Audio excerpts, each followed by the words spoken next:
Hello friends, welcome back to our channel. നമ്മൾ ഇന്ന് കാണാൻ പോകുന്നത് കുറെ പേർ റിക്വസ്റ്റ് ചെയ്ത മസാൻ എന്ന മൂവിയാണ്. റീൽസിലും മറ്റും വൈറലായ ഈ ഒരു മൂവിയുടെ സ്റ്റോറി കാണുന്നതിന് മുമ്പ് എല്ലാവരും നമ്മുടെ വീഡിയോ ഒന്ന് ലൈക്ക് ചെയ്യാൻ മറക്കണ്ട. മൂവിയുടെ തുടക്കത്തിൽ തന്നെ കാണിക്കുന്നത് ഒരു കോച്ചിങ് സെന്ററിൽ ജോലി ചെയ്യുന്ന ദേവി എന്ന് പറയുന്ന പെൺകുട്ടി അവിടെ തന്നെ പഠിക്കാൻ വന്ന പീയൂഷ് എന്ന് പറയുന്ന ഒരു സ്റ്റുഡന്റുമായിട്ട് റിലേഷൻഷിപ്പിലാവുകയും അവന്റെ കൂടെ സെക്സ് ചെയ്യാൻ വേണ്ടിയിട്ട് ഒരു ഹോട്ടൽ റൂമിലേക്ക് പോവുകയും ചെയ്യുന്നതാണ്. വീട്ടിൽ നിന്നും ചുരിദാറിട്ടിറങ്ങിയ അവളാകട്ടെ ഒരിടത്ത് പോയി തന്റെ ഡ്രസ്സ് മാറി സാരിയൊക്കെ ഉടുത്ത് കുറച്ചുകൂടി മുതിർന്ന സ്ത്രീകളുടെ രീതിയിലാണ് ഹോട്ടലിലേക്ക് പോയി റൂം എടുക്കുന്നത്. റൂമിലേക്ക് കയറിയതും പീയൂഷ് ആകട്ടെ അവൾക്കൊരു ഗിഫ്റ്റ് കൊടുക്കുന്നു. അത് പിന്നീട് തുറന്നു നോക്കൊള്ളാന്ന് പറഞ്ഞിട്ട് അവൾ ബാഗിലേക്ക് വെച്ചു. പിന്നെ അവർ കാര്യങ്ങളിലേക്ക് കടക്കുകയായിരുന്നു. പക്ഷേ ഹോട്ടലിൽ അനാശാസ്യം നടത്തുന്നു പറഞ്ഞ് കംപ്ലൈന്റ് കിട്ടിയിട്ട് പോലീസുകാർ അവിടേക്ക് വന്നിട്ട് ഇവരുടെ വാതിലിന് മുട്ടാൻ തുടങ്ങി. ആകെ നാണക്കേടോട് കൂടിയാണ് പീയൂഷ് പോയി വാതിൽ തുറക്കുന്നത്. പോലീസുകാരനായ മിശ്രയാകട്ടെ ഇവരുടെ വീഡിയോ എടുക്കാൻ തുടങ്ങി. നാണക്കേട് ഭയന്ന പീയൂഷ് ആകട്ടെ ബാത്റൂമിൽ കയറി ഒളിക്കുന്നു. അയാൾ ദേവിയുടെ കുറെ വീഡിയോസ് എടുക്കുന്നു. പീയൂഷിനോട് പുറത്തേക്ക് ഇറങ്ങാൻ പറഞ്ഞെങ്കിലും അവൻ പുറത്തേക്ക് ഇറങ്ങാൻ കൂട്ടാക്കിയില്ല. നാട്ടുകാർ ഇതൊക്കെ അറിഞ്ഞു കഴിഞ്ഞാൽ തനിക്ക് ഒരുപാട് അപമാനം ഉണ്ടാക്കുമെന്ന് അവൻ അറിയാം. ആ അപമാനത്തെ പേടിച്ച് അവൻ അവിടെ ഇരുന്ന ഒരു ഗ്ലാസ് തല്ലിപ്പൊട്ടിച്ചിട്ട് തന്റെ കൈ മുറിക്കുന്നു. അത് കണ്ട് ദേവി ആകെ ഷോക്കിലായി. അവളെ കൊണ്ട് ഡ്രസ്സൊക്കെ ഇടിപ്പിച്ചിട്ട് പോലീസുകാർ അവളെ വണ്ടിയിലേക്ക് കയറ്റി പീയൂഷിനെ എടുത്ത് ഹോസ്പിറ്റലിലേക്കും കൊണ്ടുപോയി. അതേസമയം തന്നെ മറ്റൊരിടത്ത് നമ്മളെ ദീപക് എന്ന് പറയുന്ന ഒരു നായകനെ കാണിക്കുന്നുണ്ട്. അവന്റെ കുടുംബം ഗംഗാതീരത്തെത്തുന്ന ഡെഡ് ബോഡികളെല്ലാം തന്നെ കത്തിക്കുന്ന ജോലിയായിരുന്നു ചെയ്തുകൊണ്ടിരുന്നത്. അവനെങ്കിലും ഇതിൽ നിന്നെല്ലാം രക്ഷപ്പെട്ട് നല്ലൊരു ജോലിയിൽ എത്തണമെന്ന് അവന്റെ വീട്ടുകാർ ആഗ്രഹിച്ചിരുന്നു. അവൻ അതിനുവേണ്ടി കഷ്ടപ്പെട്ട് പഠിക്കുന്നുണ്ട്. ദേവിയുടെ അച്ഛൻ പതക്കാകട്ടെ നേരത്തെ ഒരു സംസ്കൃതം വാദ്യരായിരുന്നു. ഇപ്പോൾ അയാൾ ഗംഗാതീരത്ത് ഒരു ചെറിയ പുസ്തകക്കട നടത്തുകയാണ്. അധികം വരുമാനമൊന്നും അതിൽ നിന്ന് കിട്ടില്ല. അവിടെ അയാളെ സഹായിക്കാൻ ജോണ്ട എന്ന് പറയുന്ന ഒരു പയ്യനുണ്ട്. ആൾക്കാർ അവിടെ ബെറ്റ് വെച്ചിട്ട് കുറെ പയ്യന്മാരെ ഇങ്ങനെ ഗംഗയിലേക്ക് ഇറക്കിവിടും. പറയുന്ന സമയത്തിനുള്ളിൽ എത്രയധികം കോയിൻസ് ഗംഗയിൽ നിന്നും എടുത്തുകൊണ്ടുവരുന്നോ ആ പയ്യനായിരിക്കും വിജയിക്കുക. ആ പയ്യന്റെ പേരിൽ ബെറ്റ് വെച്ച ആൾക്കാർക്കും ഒരുപാട് തുക കിട്ടും. ജോണ്ടെ അതിൽ പങ്കെടുക്കാൻ പോകുമായിരുന്നു. പതക്കിന് അത് ഇഷ്ടമല്ല. അയാൾ എപ്പോഴും അവനെ വഴക്ക് പറയും. ഇവിടെ ദേവിയെ പോലീസ് പിടിച്ചത് പ്രമാണിച്ച് പതക്കിനെ സ്റ്റേഷനിലേക്ക് വിളിപ്പിക്കുന്നു. കാര്യങ്ങളെല്ലാം അറിഞ്ഞ് പതക്ക് ആകെ നാണം കെട്ടിരിക്കുകയാണ്. പീയൂഷ് ഹോസ്പിറ്റൽ സീരിയസ് ആയിട്ട് കിടക്കുകയാണ്. അവൻ എന്തെങ്കിലും പ്രശ്നം വന്നു കഴിഞ്ഞാൽ ഇവളെ അറസ്റ്റ് ചെയ്യുമെന്നും അങ്ങനെ എന്തെങ്കിലും പ്രശ്നം ഉണ്ടാകാതിരിക്കണമെങ്കിൽ 3 ലക്ഷം രൂപ അയാൾക്ക് കൊടുക്കണമെന്നും മിശ്ര പറയുന്നു. എന്നാൽ പതക്കിന്റെ കയ്യിൽ അത്രയും കാശൊന്നുമില്ല. മകളെ ഹോട്ടലിൽ നിന്ന് പിടിച്ചതിന്റെ നാണക്കേടിന്റെ കൂടെ ഈ കാശ് കൊടുക്കേണ്ട അവസ്ഥയും. അല്ലെങ്കിൽ അവളുടെ വീഡിയോ വൈറലാകുമെന്നാണ് മിശ്ര പറഞ്ഞത്. വീട്ടിലെത്തിയ അയാളാകട്ടെ അവളെ ഒരുപാട് തല്ലി. താഴ്ന്ന ജാതിയിൽപ്പെട്ട ദീപകാകട്ടെ എഞ്ചിനീയറിംഗിന് പഠിക്കുകയാണ്. പഠിച്ചു കഴിഞ്ഞ് ഏതെങ്കിലും ഒരു ഗവൺമെന്റ് ജോലിയിൽ കയറണമെന്നായിരുന്നു അവന്റെ ആഗ്രഹം. അങ്ങനെ ഒരു ദിവസം അവനാകട്ടെ തന്റെ കൂട്ടുകാരന്റെ ഗേൾഫ്രണ്ടിനെ കാണാൻ കൂട്ടുകാരന്റെ കൂടെ പോയ സമയത്ത് ഷാലു എന്ന് പറയുന്ന ഒരു പെൺകുട്ടിയെ കാണുന്നു. കണ്ട മാത്രയിൽ തന്നെ ദീപകിന് അവളെ ഇഷ്ടപ്പെട്ടു. ഇവിടെ മിശ്ര ദിവസവും പതക്കിനെ വന്ന് കണ്ട് ഭീഷണിപ്പെടുത്തുകയാണ്. 3 ലക്ഷം രൂപ എപ്പ തരുമെന്ന് ചോദിച്ചിട്ട്. എന്നാൽ ഒരുമിച്ച് തരാൻ തന്റെ കയ്യിലില്ല, കുറെ ഗഡുക്കളായിട്ട് തരാമെന്നാണ് അയാൾ പറയുന്നത്. അങ്ങനെയാണെങ്കിൽ ഓരോ ലക്ഷം വെച്ച് തരണമെന്ന് മിശ്ര പറയുന്നു. അങ്ങനെ അയാൾ എവിടെ നിന്നൊക്കെ കടവാങ്ങിയ കാശും കയ്യിലുണ്ടായിരുന്ന കുറച്ച് ക്യാഷും എല്ലാം ചേർത്തിട്ട് ആദ്യത്തെ തവണ മിശ്രയ്ക്ക് 1 ലക്ഷം കൊടുത്തു. ജോലി ചെയ്തുകൊണ്ടിരുന്ന കോച്ചിങ് സെന്ററിലേക്ക് ഇനി ദേവിക്ക് പോകാൻ പറ്റില്ല. കാരണം അവള് ചെയ്ത കാര്യങ്ങളെല്ലാം അവിടെ എല്ലാവരും അറിഞ്ഞു. മിശ്രയ്ക്ക് കൊടുക്കാൻ കാശുണ്ടാക്കാൻ വേണ്ടിയിട്ട് പതക്കാകട്ടെ താല്പര്യമില്ലാഞ്ഞിട്ട് പോലും ജോണ്ടെ ആ ബെറ്റ് വെക്കുന്ന ജോലിക്ക് പറഞ്ഞു വിടുന്നു. എന്നാൽ അവനത് നല്ല ഇഷ്ടമായിരുന്നു. അവൻ വെള്ളത്തിൽ മുങ്ങി ഇഷ്ടം പോലെ കോയിൻ കൊണ്ടുവെക്കുന്നു. ആ മത്സരത്തിൽ അവൻ വിജയിക്കുകയും അവന്റെ മേൽ ബെറ്റ് വെച്ചത് കാരണം പതക്കിന് കുറെ ക്യാഷ് കിട്ടുകയും ചെയ്യുന്നുണ്ട്. ദേവി ആ സംഭവത്തിന് ശേഷം വീട്ടിൽ നിന്ന് അധികം പുറത്തിറങ്ങാറില്ല. അവളുടെ കോച്ചിങ് സെന്ററിൽ നിന്നും മറ്റും പലരും അവൾക്ക് മോശമായിട്ട് മെസ്സേജ് അയക്കാൻ തുടങ്ങിയതോടെ അവൾ ദേഷ്യപ്പെട്ട് അവിടേക്ക് പോയി തന്റെ സാധനങ്ങളെല്ലാം അവിടെ നിന്ന് തിരിച്ചെടുത്തുകൊണ്ട് വരുന്നു. എന്നിട്ട് തനിക്ക് മെസ്സേജ് അയച്ചവർക്കൊക്കെ നല്ല മറുപടിയും കൊടുത്തിട്ടാണ് അവൾ വരുന്നത്. ഇവിടെ ദീപക് തന്റെ കുടുംബത്തിന്റെ അവസ്ഥ തനിക്കും വരരുതെന്ന് പ്രമാണിച്ച് കഷ്ടപ്പെട്ട് പഠിക്കുകയാണ്. അവന്റെ ചേട്ടനും അവന്റെ അച്ഛൻ ചെയ്യുന്ന ജോലിയാണ് ചെയ്യുന്നത്. പലപ്പോഴും അവൻ ഇവരെ സഹായിക്കാൻ പോകാറുണ്ടായിരുന്നു. എന്നാൽ അവന്റെ അച്ഛൻ അവനോട് പറയും, നീ ഈ ജോലിയൊന്നും ചെയ്യണ്ട, എങ്ങനെയെങ്കിലും ഇവിടെ നിന്ന് രക്ഷപ്പെടാൻ. പിന്നീടുള്ള ദിവസങ്ങളിലൊക്കെ അവൻ പലപ്പോഴും ശാലുവിനെ പലയിടങ്ങളിലും വെച്ചും കണ്ടുമുട്ടാൻ തുടങ്ങി. അവർ നല്ല സുഹൃത്തുക്കളായി മാറി. അവൾക്ക് പോയട്രി ഭയങ്കര ഇഷ്ടമായിരുന്നു. എന്നാൽ അവൻ അതിനെപ്പറ്റി വലിയ അറിവൊന്നുമില്ല. അവൾക്ക് വേണ്ടിയിട്ട് അതിനെപ്പറ്റിയുള്ള അറിവുകളൊക്കെ നേടാൻ അവൻ ശ്രമിച്ചുകൊണ്ടിരിക്കുകയാണ്. അതിന്റെ ഇടയ്ക്ക് ദേവിയെ അവളുടെ അച്ഛനാകട്ടെ മറ്റൊരിടത്ത് ജോലിക്ക് വിടുന്നു. 5000 രൂപ മാത്രമേ അവിടെ ശമ്പളം കിട്ടൂ. കിട്ടുന്നതാകട്ടെ എന്ന് പറഞ്ഞിട്ട് അയാൾ നിർബന്ധിച്ച് അവളെ പറഞ്ഞു വിടുകയാണ്. അവൾക്ക് അവിടെ പോയിരിക്കാൻ ഒട്ടും താല്പര്യം ഉണ്ടായിരുന്നില്ല. കാരണം അവൾ പഠിച്ച ജോലി പോലും ആയിരുന്നില്ല അവൾ ചെയ്തുകൊണ്ടിരുന്നത്. അവിടെ ഉണ്ടായിരുന്ന ഒരാളും ഇവളോട് മോശമായിട്ട് സംസാരിക്കുന്നു. കാരണം ഓൾറെഡി അവൾ ഹോട്ടൽ റൂമിൽ പോയതും അവളെ പോലീസ് പിടിച്ചതുമൊക്കെ ഇവരിൽ പലരും അറിഞ്ഞിട്ടുണ്ടായിരുന്നു. നീ എന്റെ കൂടെ വരുവാണെങ്കിൽ ഞാൻ നല്ല ഹോട്ടൽ റൂം എടുക്കാന്നൊക്കെ ഇയാൾ പറയുന്നു. ഇതെല്ലാം കേട്ടിട്ട് അവൾക്ക് നല്ല ദേഷ്യം വരുന്നുണ്ടായിരുന്നു. പക്ഷെ അച്ഛനോർത്തിട്ട് മാത്രം അവൾ അവിടെ പിടിച്ചു നിൽക്കാൻ തുടങ്ങി. അതിനോടകം ഹോസ്പിറ്റലിൽ കിടന്ന പീയൂഷ് മരിച്ചു. മിശ്ര ഇവിടെ കാശ് കിട്ടാൻ വേണ്ടിയിട്ട് വീണ്ടും വീണ്ടും ഇവരെ വിളിച്ചുകൊണ്ടിരിക്കുകയാണ്. പീയൂഷിന്റെ മരണ വാർത്ത ദേവിയെ വല്ലാതെ മാനസികമായി തകർത്തിട്ടുണ്ടായിരുന്നു. അവൾ പലതവണ പീയൂഷിന്റെ ഫാമിലിയെ കോൺടാക്ട് ചെയ്യാൻ ശ്രമിച്ചു. എന്നാൽ റിംഗ് ചെയ്യുന്നതല്ലാതെ ആരും തന്നെ ഫോൺ എടുക്കുന്നുണ്ടായിരുന്നില്ല. ഒരു തവണ ഫോൺ എടുത്തപ്പോ അവൾക്ക് എന്ത് പറയണമെന്നും അറിയില്ലായിരുന്നു. അവൾ പെട്ടെന്ന് ഫോൺ വെച്ചു. താൻ കാരണമാണ് അവൾ മരിച്ചതെന്നുള്ള കുറ്റബോധം അവളുടെ മനസ്സിലുണ്ട്. ജോലി സ്ഥലത്തും അവൾ നിരന്തരം ഇങ്ങനെ ടോർച്ചർ നേരിടുന്ന കാരണം ആ ജോലി വിട്ടിട്ട് അവൾ അച്ഛനോട് വന്ന് പറയുന്നുണ്ട്, ഞാൻ ഇനി അവിടേക്ക് ജോലിക്ക് പോകുന്നില്ല എന്ന്. നീ എന്തിനാ എന്നെ ഇങ്ങനെ ശിക്ഷിക്കുന്നത്, എന്നോട് നിനക്കെന്താ ഇത്ര ദേഷ്യം എന്നൊക്കെ അയാൾ ചോദിക്കുമ്പോൾ അവള് പറയുന്നുണ്ട്, എന്റെ അമ്മയുടെ മരണത്തിന് കാരണം നിങ്ങളാണെന്ന്. അവൾക്ക് 6 വയസ്സുള്ളപ്പോഴാണ് അവളുടെ അമ്മ മരിച്ചത്. സുഖമല്ലാതെ കിടന്ന അവരാകട്ടെ ആകട്ടെ ഇയാളോട് പലതവണ പറഞ്ഞിട്ടുണ്ടായിരുന്നു എന്നെ ഹോസ്പിറ്റലിൽ കൊണ്ടുപോകുമെന്ന്. എന്നാൽ അവളുടെ അച്ഛൻ അന്ന് കുട്ടികളെ പഠിപ്പിക്കുന്ന കാരണം കുട്ടികൾക്ക് എക്സാം നടക്കുകയാണ്, കുറച്ചു ദിവസങ്ങൾ കഴിഞ്ഞിട്ട് ഹോസ്പിറ്റലിൽ കൊണ്ടുപോകാമെന്ന് പറഞ്ഞ് അവരുടെ അസുഖത്തെ വകവച്ചില്ല. അങ്ങനെ അസുഖം കൂടി വീട്ടിൽ തന്നെ കിടന്ന് അവർ മരിക്കുകയായിരുന്നു. അതിനെല്ലാം കാരണം അച്ഛനാണെന്ന് പറഞ്ഞിട്ട് അവൾ എപ്പോഴും അയാളെ കുറ്റപ്പെടുത്തും. ഇവിടെ ദീപകിന്റെയും ശാലുവിന്റെയും റിലേഷൻഷിപ്പ് പ്രണയത്തിലേക്ക് കടന്നു. എന്നാൽ ദീപക് താഴ്ന്ന ജാതിയിലും ശാലു ഉയർന്ന ജാതിയിലും പെട്ടതാണ്. അതുകൊണ്ട് ഇത് ശരിയാവുമെന്ന് പലപ്പോഴും അവന്റെ ഫ്രണ്ട്സ് ചോദിച്ചിട്ടുണ്ടായിരുന്നു.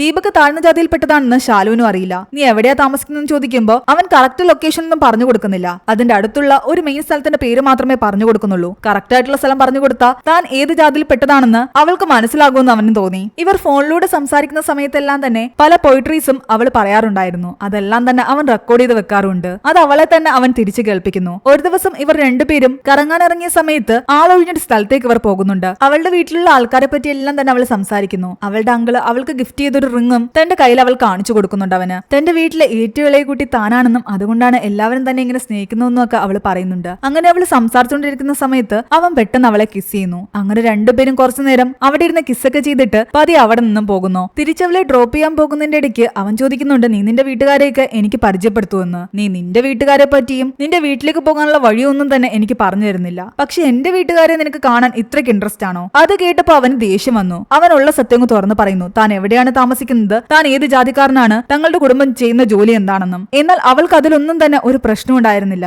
താൻ ജാതി നോക്കിയല്ല നിന്നെ സ്നേഹിച്ചതെന്നും നിന്റെ മനസ്സ് കണ്ടിട്ടാണ് സ്നേഹിച്ചതെന്നും അവൾ പറയുന്നു. ഇവിടെ നമ്മുടെ ദേവിക്കാകട്ടെ ടെമ്പററി ആയിട്ട് റെയിൽവേയിൽ ജോലി കിട്ടി. അവൾ അവിടെ പോയി ജോയിൻ ചെയ്യുന്നു. അവിടെ അവളുടെ കൊളീഗായിട്ട് സന്ധ്യ എന്ന് പറയുന്ന ഒരാളും ഉണ്ടായിരുന്നു. ശാലു ആകട്ടെ കുടുംബത്തോടൊപ്പം ഗ്രാമത്തിലേക്ക് ഒരു ട്രിപ്പ് പോവുകയാണ്. അവളുടെ കംപ്ലീറ്റ് കുടുംബാംഗങ്ങളും ഒരു ബസ്സിലുണ്ടായിരുന്നു. ബസ്സിലിരിക്കുന്ന സമയത്തെല്ലാം തന്നെ അവർ റെക്കോർഡ് ചെയ്ത് വെച്ചിരുന്ന ആ ഫോൺ സംഭാഷണങ്ങൾ അവൾ കേൾക്കും. ഇടയ്ക്ക് അവൾ ദീപകിനെ കോൾ ചെയ്യുന്നുണ്ട്. ദീപക് അവളോട് കുറെ സോറി പറയുന്നു. ഞാനന്ന് നിന്നോട് വല്ലാതെ ചൂടായി, എന്നോട് ക്ഷമിക്കണമെന്നും പറയുന്നു. എന്നാൽ താൻ അതൊന്നും കാര്യമാക്കിയിട്ടില്ല എന്നാണ് അവൾ പറയുന്നത്. എന്റെ വീട്ടുകാര് നമ്മൾ തമ്മിലുള്ള റിലേഷൻഷിപ്പ് ഒരിക്കലും അക്സെപ്റ്റ് ചെയ്യില്ല എന്ന് എനിക്കറിയാം. അങ്ങനെ വരികയാണെങ്കിൽ ഞാൻ നിന്റെ കൂടെ ഇറങ്ങി വരാൻ തയ്യാറാണ്. പക്ഷെ അതിനു മുമ്പ് നീ നല്ലൊരു ജോലി കണ്ടെത്തണം. അങ്ങനെ അവർ തന്റെ ഭാവിയെല്ലാം തന്നെ പ്ലാൻ ചെയ്ത് വെച്ചിരിക്കുകയായിരുന്നു. അവൻ എന്തായാലും ഉടനെ നല്ലൊരു ജോലി കണ്ടെത്തുമെന്ന് അവന് ഉറപ്പാണ്. കാരണം അവനിപ്പോൾ ഇന്റർവ്യൂസ് അറ്റൻഡ് ചെയ്തുകൊണ്ടിരിക്കുകയായിരുന്നു. അങ്ങനെ പിറ്റേ ദിവസം രാത്രിയാകട്ടെ അവന്റെ ചേട്ടൻ അവനോട് പറയുന്നുണ്ട്, ഒരുപാട് ഡെഡ് ബോഡീസ് വന്നിട്ടുണ്ട്, അതെല്ലാം കത്തിക്കണം, നീയും കൂടി വരാൻ. അവൻ ആ ബോഡീസ് കത്തിക്കാൻ ചെല്ലുമ്പോഴാണ് ഞെട്ടിക്കുന്ന ആ കാഴ്ച കാണുന്നത്. അതിലൊരു ബോഡിയുടെ കയ്യില് ശാലുവിന്റെ കയ്യിൽ കിടക്കുന്ന അതേ റിങ്. അവൻ ആ തുണി മാറ്റി നോക്കിയപ്പോൾ ഞെട്ടിപ്പോയി. അത് ശാലുവിന്റെ ബോഡിയായിരുന്നു. യാത്ര പോയി തിരിച്ചു വരുന്ന വഴിക്ക് അവളുടെ കുടുംബാംഗങ്ങൾ സഞ്ചരിച്ചിരുന്ന ആ ഒരു ബസ് ആക്സിഡന്റ് ആവുകയും എല്ലാവരും മരിക്കുകയും ചെയ്തതാണ്. ആ ബോഡീസ് കത്തിക്കാൻ വേണ്ടിയിട്ട് ഇവന്റെ അടുത്ത് തന്നെ വന്നിരിക്കുന്നു. ദീപകിന് അത് താങ്ങാവുന്നതിലും അപ്പുറമായിരുന്നു. അവസാനമായിട്ട് അവന്റെ കയ്യിലുണ്ടായിരുന്നത് ശാലുവിന്റെ കയ്യിൽ കിടന്ന ആ റിങ് മാത്രമാണ്. അവൻ ആ റിങ്ങും പിടിച്ച് ഗംഗാതീര് തിരിക്കുകയാണ്. ഇനി തന്റെ ലൈഫിൽ എന്ത് ചെയ്യണമെന്നറിയാതെ. വീണ്ടും ഇന്റർവ്യൂസ് അറ്റൻഡ് ചെയ്യാനോ ജോലിക്ക് പോകാനോ ഒന്നും തന്നെ അവന് തോന്നിയില്ല. പലപ്പോഴും അറ്റൻഡ് ചെയ്യാൻ പോയ ഇന്റർവ്യൂസിലൊന്നും തന്നെ അവൻ ഒന്നും മിണ്ടാതെയിരുന്നു. സങ്കടം സഹിക്കവയ്യാതെ അവൻ തന്റെ സുഹൃത്തുക്കളോട് അതെല്ലാം ഷെയർ ചെയ്യുന്നുണ്ട്. അവരെല്ലാം അവനെ ആശ്വസിപ്പിക്കുന്നുണ്ടെങ്കിലും പഴയ അവസ്ഥയിലേക്ക് അവന് പോകാൻ സാധിക്കുന്നില്ല. അവൻ അത്രയധികം ശാലുവിനെ സ്നേഹിച്ചിട്ടുണ്ടായിരുന്നു. ഇവിടെ പതക്കാകട്ടെ ജോണ്ടേ ഉപയോഗിച്ചിട്ട് വീണ്ടും ബെറ്റ് വെച്ച് ക്യാഷ് ഉണ്ടായിക്കൊണ്ടിരിക്കുകയാണ്. എന്നാൽ ഉദ്ദേശിക്കുന്ന പോലെ അത്രയും ക്യാഷ് അയാൾക്ക് മിശ്രയ്ക്ക് കൊണ്ടുപോയി കൊടുക്കാൻ സാധിച്ചില്ല. മിശ്രയാകട്ടെ അയാളെ നിരന്തരം ഭീഷണിപ്പെടുത്തുകയാണ്. ക്യാഷ് കിട്ടിയില്ലെങ്കിൽ ഈ ബൈക്ക് കൊണ്ടുപോയി വിറ്റിട്ടായാലും കാശ് തരാനാണ് അയാൾ പറയുന്നത്. ദേവി കുഴപ്പമില്ലാതെ റെയിൽവേയിൽ ജോലി ചെയ്യുകയാണ്. ആ സന്ധ്യ എന്ന് പറയുന്ന ആൾക്ക് അവളോട് ഇഷ്ടമൊക്കെ തോന്നാൻ തുടങ്ങി. എന്നാൽ അവളാകട്ടെ വീണ്ടും ഒരു റിലേഷൻഷിപ്പിലേക്ക് കടക്കാനുള്ള ഒരു മാനസിക സ്ഥിതിയിലായിരുന്നില്ല. കിട്ടിയ ശമ്പളം മുഴുവൻ അവൾ പതക്കിന്റെ കയ്യിൽ കൊടുത്തു. ഈ ടെമ്പററി ജോലി അധികകാലം ഉണ്ടാകില്ല. അവൾ വാരണാസിയിലേക്ക് പോയിട്ട് ഹയർ സ്റ്റഡീസ് ചെയ്യാൻ ആഗ്രഹിക്കുന്നുണ്ടെന്നും അവിടെ എന്തെങ്കിലും ചെറിയ ജോലി നോക്കുകയാണെന്നും പറയുന്നു. എന്നാൽ തന്നിൽ നിന്നും അകന്നു പോകാനാണ് അവൾ ആഗ്രഹിക്കുന്നതെന്ന് പതക്കിന് മനസ്സിലായി. അയാൾ അവളോട് പറയുന്നുണ്ട്, താനിവിടെ ഒറ്റയ്ക്കായി പോകും, ഞാനും കൂടെ അവിടേക്ക് വന്നോട്ടെ, അവിടെ എവിടെയെങ്കിലും ഞാൻ കിടന്നുറങ്ങിക്കോളാം, നിനക്കൊരു ശല്യം ഉണ്ടാക്കില്ല എന്ന്. ഇവിടെ ദീപക് ആകട്ടെ കുറെ കാലമായിട്ട് ശാലുവിന്റെ ആ റിങ്ങും പിടിച്ച് അങ്ങനെ വിഷമിച്ചിരിക്കുകയായിരുന്നു. എന്നാൽ ഇനി ഇങ്ങനെ ഇരുന്നാ പറ്റില്ല, ലൈഫിൽ മുന്നോട്ട് പോകണമെന്ന് അവന് തോന്നാൻ തുടങ്ങി. അതുകൊണ്ട് ഗംഗയിലേക്ക് തന്നെ അവൻ ആ റിങ് എടുത്തെറിയുന്നു. പക്ഷെ അടുത്ത നിമിഷം തന്നെ അവന് വിഷമം തോന്നിയിട്ട് വെള്ളത്തിലേക്ക് ഇറങ്ങി ആ റിങ് തിരിച്ചെടുക്കാൻ നോക്കിയെങ്കിലും അത് അവൻ എവിടെ നിന്നും കിട്ടിയില്ല. അവൻ ഒരുപാട് സങ്കടത്തോടു കൂടി കുറെ നേരം അവിടെ തന്നെ ഇരുന്നു. പിറ്റേന്ന് രാവിലെ ആയപ്പോഴേക്കും തന്റെ വിഷമങ്ങളെല്ലാം അവൻ അവിടെ ഉപേക്ഷിച്ച് ജീവിതത്തിൽ മുന്നോട്ട് പോകാൻ തീരുമാനിച്ചു. വീണ്ടും ഇന്റർവ്യൂസ് അറ്റൻഡ് ചെയ്ത് റെയിൽവേയിൽ അവൻ നല്ലൊരു ജോലി നേടിയെടുത്തു. ഇവിടെ കാശിന് വേണ്ടിയുള്ള മിശ്രയുടെ ഭീഷണി തുടർന്നുകൊണ്ടിരുന്നത് കാരണം പതക്കാകട്ടെ ജോണ്ടുവിനെ വീണ്ടും ആ ബെറ്റിംഗ് മത്സരത്തിന് പങ്കെടുപ്പിക്കാൻ വിട്ടു. എന്നാൽ അയാൾ നിർബന്ധപൂർവ്വം അവനോട് ഒരുപാട് കോയിൻസ് എടുത്തുകൊണ്ടുവരാൻ പറഞ്ഞുകൊണ്ടിരിക്കുകയായിരുന്നു. വെള്ളത്തിൽ മുങ്ങിയും പൊങ്ങിയും അവൻ അവശ നിലയിലായിട്ടുണ്ടായിരുന്നു. അവസാനം അവനെ ഒഴുക്കിൽപ്പെട്ടു. ആരൊക്കെയോ ചേർന്നിട്ടാണ് അവനെ രക്ഷിച്ചത്. പതക്ക് ആകെ തകർന്നുപോയി. പക്ഷേ ജോണ്ടുവിനൊന്നും പറ്റിയില്ല. അവനെ ഹോസ്പിറ്റലാക്കുകയും അവന്റെ ജീവൻ രക്ഷിക്കുകയും ചെയ്തു. പതക്ക് എല്ലാത്തിനും അവനോട് സോറി പറയുന്നു. ഞാൻ കാശുണ്ടാക്കാൻ വേണ്ടിയിട്ട് നിന്റെ ജീവിതം കൂടി ഇല്ലാതാക്കാൻ നോക്കി, എന്നാൽ അതൊന്നും സാരമില്ലെന്ന് അവൻ പറയുന്നു. എന്നിട്ട് തന്റെ കയ്യിലുണ്ടായിരുന്ന റിങ് എടുത്ത് അവൻ അയാൾക്ക് കൊടുക്കുന്നു. താൻ കോയിൻ എടുക്കാൻ മുങ്ങിയപ്പോ കിട്ടിയതാണെന്ന് പറഞ്ഞിട്ട്. അത് ദീപക് കളഞ്ഞ നമ്മുടെ ശാലുവിന്റെ റിങ് തന്നെയായിരുന്നു. ഒരു രീതിയിലല്ലെങ്കിൽ മറ്റൊരു രീതിയിൽ ജോണ്ടു അയാളെ ഹെൽപ്പ് ചെയ്തിരിക്കുന്നു. ആ റിങ് ഗോൾഡ് ആയിരുന്നു. അയാൾ അത് കൊണ്ടുപോയി വിറ്റിട്ട് ക്യാഷ് വാങ്ങിക്കുകയും ആ ക്യാഷ് കൊണ്ടുപോയി മിശ്രയ്ക്ക് കൊടുക്കുകയും ചെയ്തു. അതോടെ മിശ്രയ്ക്ക് കൊടുക്കാമെന്ന് പറഞ്ഞ 3 ലക്ഷം അയാൾ കൊടുത്തു തീർത്തു. ഇനി മിശ്രയുടെ ശല്യം ഉണ്ടാകില്ല. ദേവിയുടെ ആ വീഡിയോ അയാൾ എവിടെയും പ്രചരിപ്പിക്കില്ല. ആ ഒരു പ്രശ്നം തീർന്ന സമാധാനത്തിലായിരുന്നു ദേവിയും പതക്കം. ഇവിടെ സന്ധ്യ എന്ന് പറയുന്ന ദേവിയുടെ കൊളീഗ് ആകട്ടെ ദേവിയെ പ്രപ്പോസ് ചെയ്തിട്ടുണ്ടായിരുന്നു. പക്ഷെ ആ സമയത്ത് അവിടെ ഒരു പയ്യന്റെ ജന്മദിനാഘോഷം നടക്കുന്നത് അവൾ ശ്രദ്ധിക്കുന്നു. ആ പയ്യനെ കാണുമ്പോൾ മരിച്ചുപോയി പീയൂഷിനെ അവൾക്ക് ഓർമ്മ വരുന്നു. സഹിക്കാൻ പറ്റാതെ അവളാകട്ടെ അവിടെ നിന്ന് കരഞ്ഞുകൊണ്ട് എഴുന്നേറ്റ് പോയി. സന്ധ്യയുടെ പ്രപ്പോസൽ ഒന്നും തന്നെ അവൾ ശ്രദ്ധിക്കാനേ നിന്നില്ല. പീയൂഷിന്റെ ആത്മഹത്യക്ക് താനാണ് കാരണമെന്നൊരു ചിന്ത അവളുടെ മനസ്സിൽ ഇപ്പോഴും ഉണ്ടായിരുന്നു. ആ ഒരു കുറ്റബോധം ഇല്ലാതാക്കാൻ വേണ്ടിയിട്ട് അവൾ പീയൂഷിന്റെ അഡ്രസ് എടുത്ത് അവന്റെ വീട്ടിലേക്ക് പോകുന്നു. അവന്റെ അച്ഛനും അമ്മയോടും കരഞ്ഞ് മാപ്പ് പറയുന്നുണ്ട്. എന്നാൽ അവന്റെ അച്ഛനാകട്ടെ അവളെ അടിക്കുകയും അവിടെ നിന്നും ഇറക്കി വിടുകയും ചെയ്യുന്നുണ്ട്. ഒന്നുമല്ലേലും മാപ്പ് പറഞ്ഞപ്പോ അവൾക്ക് കുറച്ച് സമാധാനം കിട്ടിയിട്ടുണ്ടായിരുന്നു. അവൾ സങ്കടത്തോടുകൂടി തിരിച്ചു വന്ന് ഗംഗാതീരത്തിരുന്ന് കരയുകയാണ്. പീയൂഷ് അന്ന് കൊടുത്ത ആ ഗിഫ്റ്റ് അവൾ ഇപ്പോഴും തുറന്നു നോക്കിയിട്ടില്ല. അത് തുറന്നു നോക്കാനുള്ള ധൈര്യം അവൾക്കുണ്ടായിരുന്നില്ല. അവൻ ജീവനോടെ ഇല്ലാത്ത സ്ഥിതിക്ക് ആ ഗിഫ്റ്റും അങ്ങനെ തന്നെ പോയിക്കോട്ടെ എന്ന് കരുതിയിട്ട് അവൾ അത് ഗംഗയിലേക്ക് ഒഴുക്കി വിടുന്നു. കരഞ്ഞുകൊണ്ട് അവിടെ ഇരിക്കുന്ന അവളെയാകട്ടെ ജോലിയൊക്കെ കിട്ടിയ സന്തോഷത്തിൽ വന്നിരിക്കുന്ന ദീപക് കാണുന്നുണ്ട്. അവൾക്ക് കുടിക്കാൻ വേണ്ടിയിട്ട് അവന്റെ ഒരു കുപ്പി വെള്ളം കൊണ്ടു കൊടുത്തു.